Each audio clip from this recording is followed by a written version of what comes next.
ইচ্ছে, তার একটা ব্যক্তিগত চাহিদা ছিল।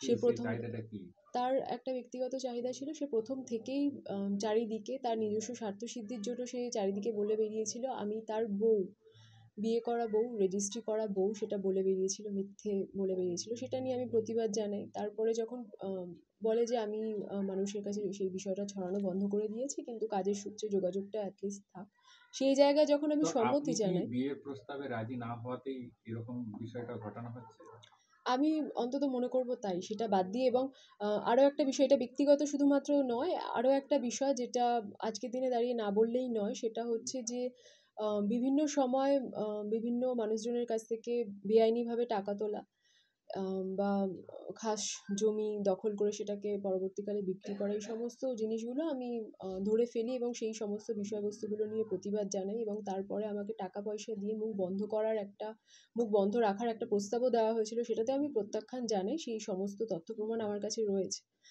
সেই সমস্ত কিছু করার পরে যখন তাদের কোনো কিছুতেই আমি কোনো কিছু সায় দিলাম না, তাদের কোনো রকম প্রস্তাবই আমি মেনে নিলাম না, তখন আমাকে ব্যক্তি আক্রমণ করা শুরু করল। যার বিরুদ্ধে অভিযোগ, তার নাম হচ্ছে প্রতীক কুমার দে এবং তিনি হচ্ছেন আমার এই রাজপুর সোনারপুর পৌরসভার 15 নম্বর ওয়ার্ডের প্রাক্তন কোঅর্ডিনেটর। বিষয়টা কি আপনি দলীয় নেতৃত্বকে জানিয়েছেন? হ্যাঁ, আমি দলীয় জায়গায় যেখানে যতদূর পর্যন্ত আমার যাওয়া সম্ভব হয়েছে, ফোনের মাধ্যমে অবশ্যই, কেননা আমার শরীর ভীষণভাবে খারাপ ছিল, আমি মানসিকভাবে ও শারীরিকভাবে বিপর্যস্ত হয়ে পড়েছিলাম এবং এখনও বিপর্যস্ত, তবে কিছুটা সামলে নিয়েছি নিজেকে। তো ফোনের মাধ্যমে যতটা যোগাযোগ করে যতটা জানানো সম্ভব হয়েছে আমি জানিয়েছি।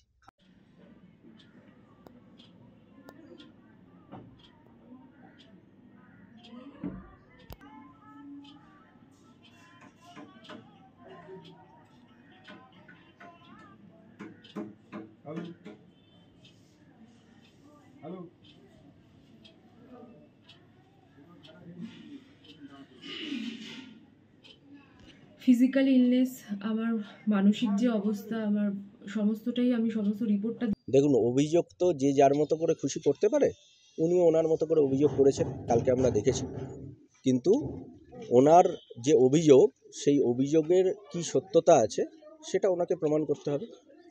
আর উনি অভিযোগ করেছেন, দলের কাছে অভিযোগ করবেন নিশ্চিতভাবেই, বা দলের কাছে অভিযোগ করেছেন, উনি জানিয়েছেন ঊর্ধ্বতন নেতৃত্ব। আমি যতদূর জানি ঊর্ধ্বতন নেতৃত্ব ওনাকে ডেকেছিল, উনি যাননি। তো সেক্ষেত্রে দাঁড়িয়ে দল তদন্ত করুক, দল তদন্ত করে যা সিদ্ধান্ত নেবে। যদি আমি অপরাধী হই, আমি দোষী হই, তাহলে দল যা শাস্তি দেবে আমি মাথা পেতে নেব। আমি যে কোনো তদন্তের জন্য প্রস্তুত আছি। কিন্তু কেউ একটা অভিযোগ করলো, অভিযোগ করে সে সোশ্যালি হিউমিলিয়েট করার চেষ্টা করলো, এটা বোধহয় সঠিক হচ্ছে না।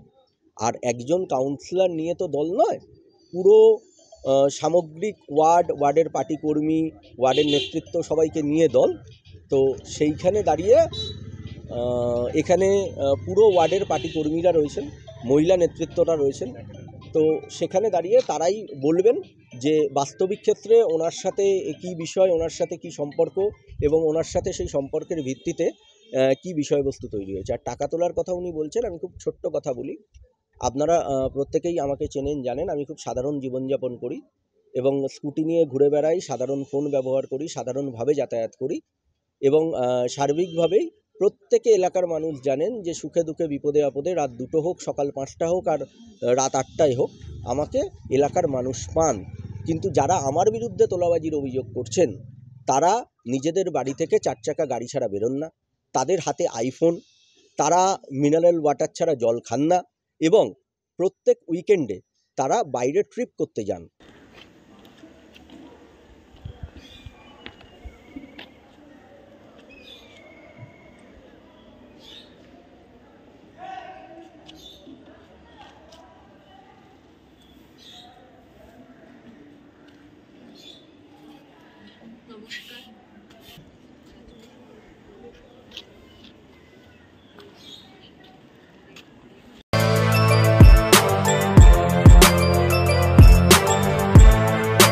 এখন অনেক বড় শ্রী লেদার্স, হাওড়া ময়দান। আপনি কি জটিল কিছু সমস্যায় ভুগছেন, সমাধান পেতে চান? যোগাযোগ করুন প্রখ্যাত জ্যোতিষ ও তান্ত্রিক মনসারাম ভট্টাচার্যের কন্যা মনসা কন্যার সাথে। প্রখ্যাত জ্যোতিষ ও তান্ত্রিক মনসা কন্যা হাওড়া জানবাড়ি ও হাতিবাগানের নিজস্ব মন্দিরেও বসেন। যোগাযোগ 9830106967 আর 9239655323।